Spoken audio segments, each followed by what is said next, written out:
Hello, everybody. This is Robert Hollis. I hope you're having a wonderful and blessed day. Today's title is called Paradigm Shift. Paradigm Shift. Now, you can look this up. It's amazing. It's like I've talked in a lot of my videos so far this year. One of the unique things is how we think, right?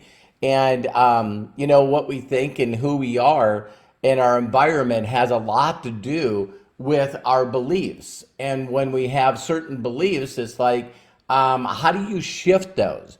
So a lot of people will look at these at like limiting beliefs. And so let me jump right in as far as a paradigm shift. There was a environment that I grew up in where life was pretty simple in Williston, North Dakota, right? And everyone that I knew really simply did this. They just became who they hung around. One of the major principles in any success book that if you want to change, you need to hang around a different group of people. And so a paradigm shift for me, I thought the way that I, Robert Hollis, was going to generate money was very simply through a job. That I was going to go out there, get a job. And I was one of those people that were pretty excited. I don't know if you guys can remember getting your first job, but I was pretty excited making my own money, And so I not only showed up early to work, I took hardly any lunch. I would eat like a small sack lunch. And then, I would work as long as they would let me. And I had this whole philosophy in my mind that if I had a good work ethic, again, that's what I was taught, that this is the way that I generate income. And so, yeah, I see here today's payday, absolutely. Hi, Ola. Hi, Kristen. Hi, Tammy. I appreciate you guys getting on here. Nicholas, Peter. So it's like one of the things that I realized immediately is that, when all of a sudden I got exposed to things that weren't in my programming. I had to change the way I thought about that. So if you grow up your whole entire life knowing that you need to have a lateral income, very simply meaning that you work Monday through Friday, you get paid on Friday, and then work Monday through Friday and get paid on Friday. Well, why do people do that? Well, because the majority of the planet does that. You know what I mean? So that's what you do. So you go out there. Now, all of a sudden, I get put in a situation. I always tell people all the time, there's two ways to really change the way that you do things and change your thinking to get that paradigm shift. Is you got to be open-minded to asking people why they do a certain thing.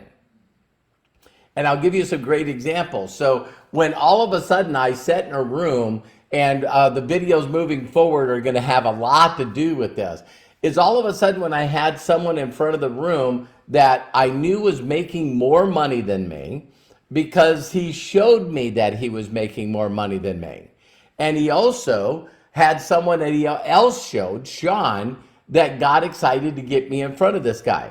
Well, the very first things that he did was he shared with me that his mentor told him about, Think and Grow Rich. And also the science of getting rich.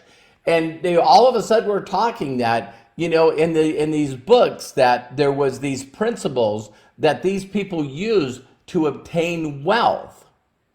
And some of it was called residual income, that you could actually do something one time and continue to get paid every month for doing something one time.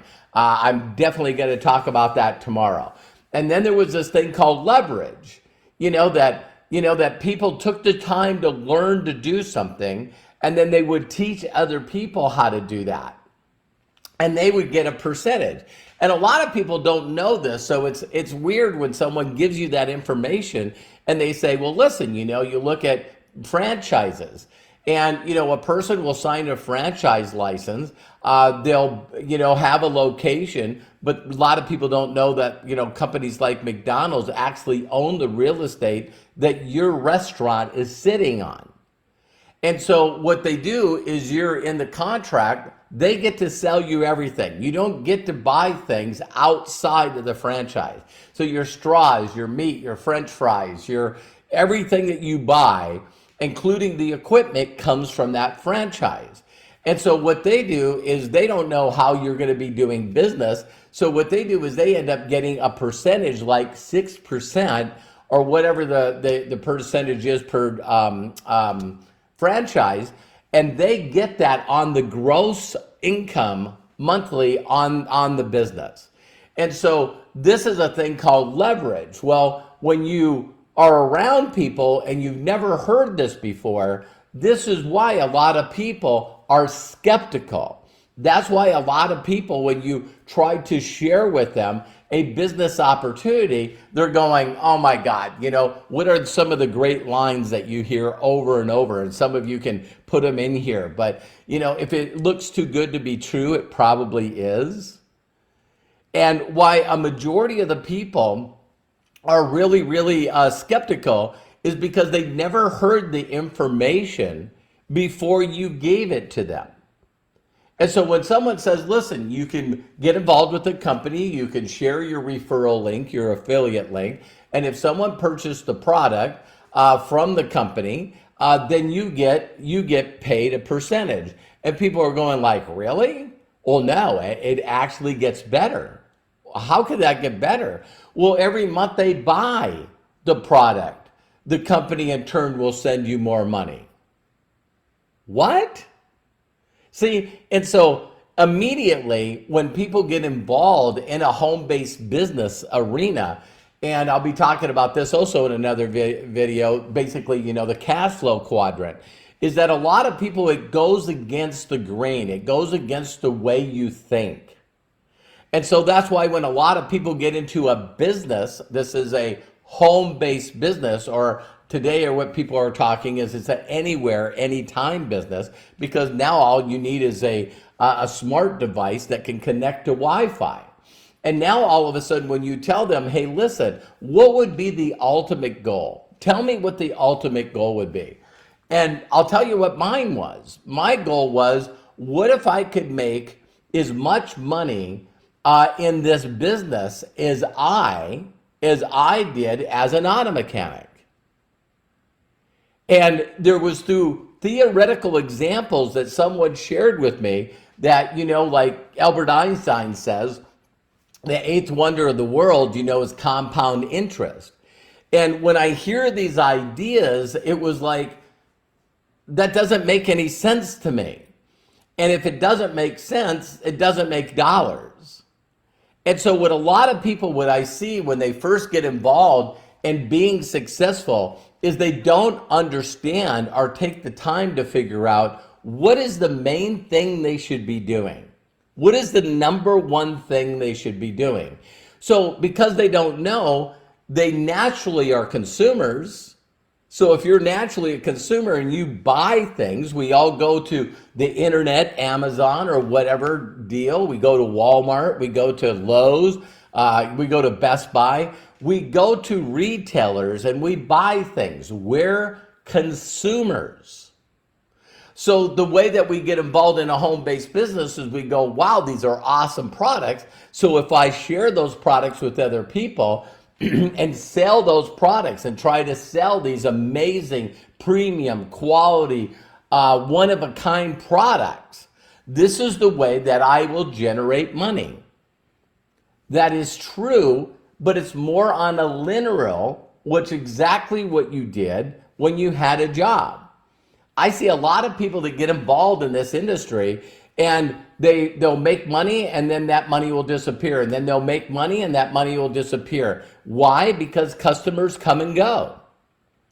And so if you ask somebody in a business what the most important thing in business would be, the one thing that they would say is revenue.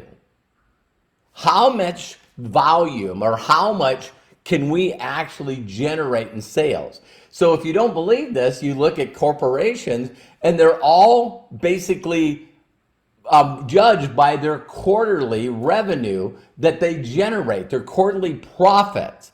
And that's when people will either invest in them or not. So their number one goal, the CEO and all the people that they hire, their number one goal is how can we increase revenue?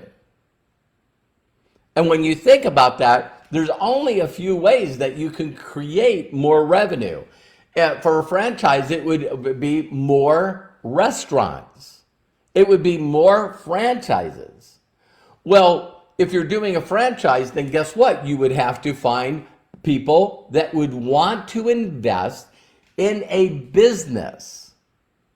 Did you guys catch that? You wouldn't run an ad or go to an ad agency and look for people that wanted to be customers. You wouldn't run an ad, and your target for your avatar would not be, I want to find someone that I can train to be a cashier, a person that I could train to be a fry cook. Huh? So you got to learn, in the videos I'll be doing from this point forward, is taking little ideas that my mentor gave to me that, and it's the whole phrase, if what you know that you know that you know isn't so, when would you like to know? And most people say, oh my God, I'd like to know right away. And so if you want to be a business owner, do you want to be somebody that, works at a McDonald's? Would you like to be someone that manages a McDonald's? Would you like to be someone that owns a McDonald's? Or would you like to be someone that owns multiple McDonald's? See, and if you know what your goal is, if you know what you want to do in life and what you would like your future to be, then you got to design that outcome. You got to have an end goal of what you would like your life to be. And if that goal is very simply this, you know what? It would be cool to make an above average income, and I would have freedom. And that freedom would allow me to do things with the people that I love and take in all these amazing experiences all over the world. I don't want to be tied to a job.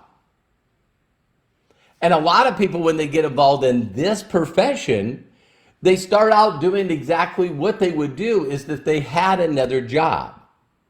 They don't think like a business owner, they think like a consumer. Did that help you guys at all?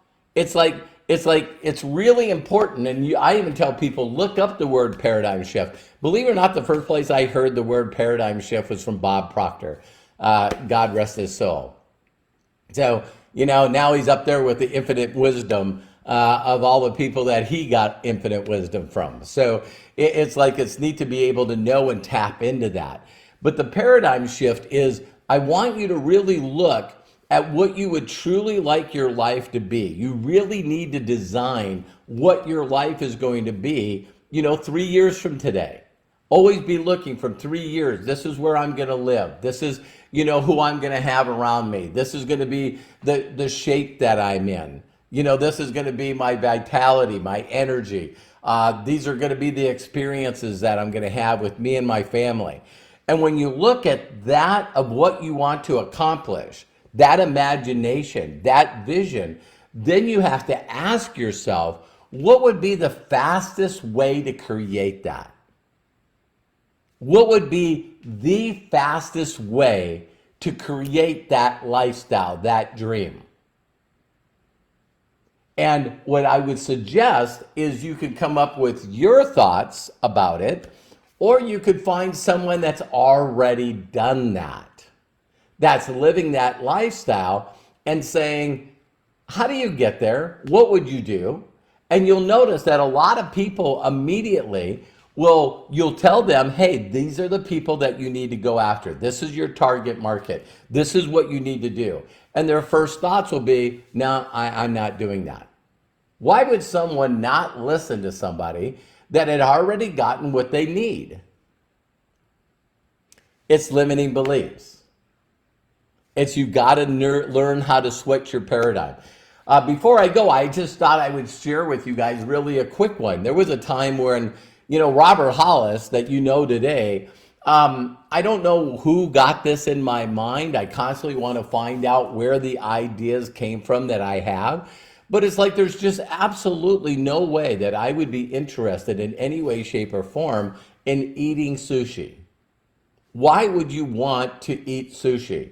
It's raw fish, and a lot of times in raw fish, things can grow on it if it's not, protected or, actually cut the right way or stored the right way. There's so many things that in my mind at one time that totally stop me from wanting to try sushi in any way, shape, or form.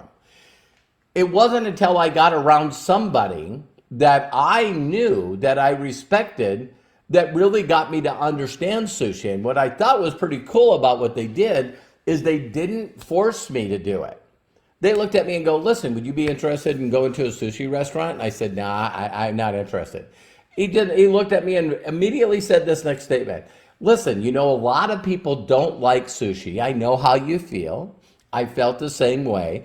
And so when you go to the sushi restaurant, there's other things that you can eat. I think it's called a tempura. There's stuff that they will give you that's cooked. You see what I mean? And so I went, wow, all right. So now it's okay for me to go to the restaurant. He didn't say to me, you got to do this. You're a stupid if you don't. You're an idiot because you don't know how they prepare sushi, and that doesn't happen. See, a lot of people, when they talk to people, like I said, WIIFM, they're not thinking about what's in it for them. They're just trying to persuade that person and basically tell them that they don't know information. So bottom line, when I got there, I went, well, if I can go to a sushi restaurant and not eat sushi, then I'm okay. But while I'm at that restaurant, now all of a sudden, the guy gets sushi and he starts talking about, this and that and this. And hey, you could just try a little bit of this and you could just try a little bit. And he just took the time to explain to me what was going on. And he made me feel comfortable.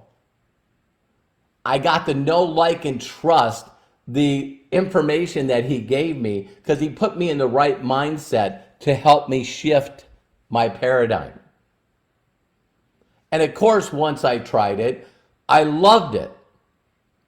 And in that quick moment, a person was able to take a skeptical person that had a different frame of thinking about a certain thing, and he was able to nicely walk me to the point where I said, wow, I like sushi. Are you doing that with people? Or are you just saying, hey, listen, here, taste this. You're an idiot for not trying it?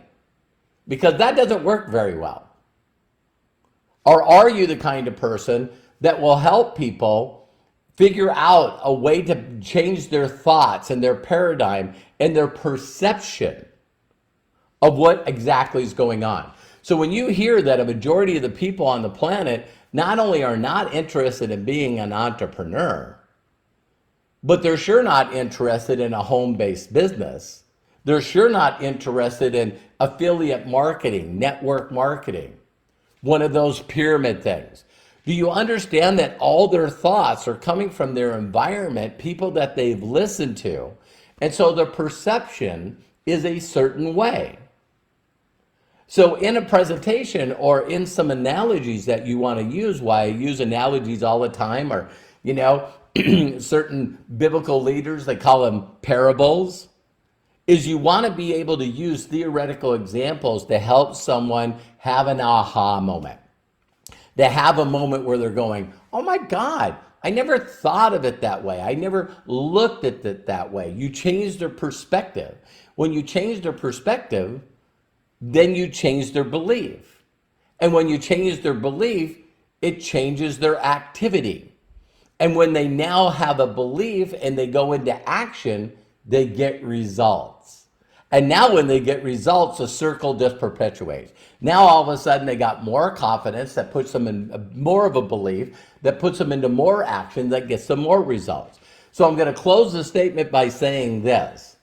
What are some things that you believe about what we are doing that you would like to change your perspective, your belief, your limiting thoughts about. So people always say, well, I'm stuck. You know what I mean? Or I got a blockage. I need a breakthrough. What they're really saying is they're just not inspired because you didn't help them find a paradigm or a theoretical or an explanation of seeing it in a different way. So that's my video for today. So the videos that are going to come up, I'm not only going to really explain to you how my mentor explained to me through certain examples on how to understand compounding, why that I should take the time to build a slow little business over time that continues to reap not only incredible rewards, but also allows me to help other people actually do the same thing, which causes a thing called leverage. So those are the videos that are coming up. I hope you guys really enjoy them. Again, if someone hasn't given you permission to succeed, let me be the first. And I see a lot of people that are on here, and thank you so much. Jennifer and Ed, Melody, of course, Joshua, Craig, thank you so much, each and every one of you. And make sure that if you want to do something for me, people are saying they're getting so much out of these videos, and people that are watching, the one on YouTube that it says how to get a friend, and also how to get paid. Those videos are really changing people's lives, and the best thing that you could do for me is just share this with other people, because once they grab onto that concept, there's nothing more satisfying in the world. The way to greatness is the service of many. And there's nothing more rewarding in my life than helping someone switch their paradigm, get a new perspective that allows them to do things they didn't do in the past, that allow them to get results they only thought that were make-believe.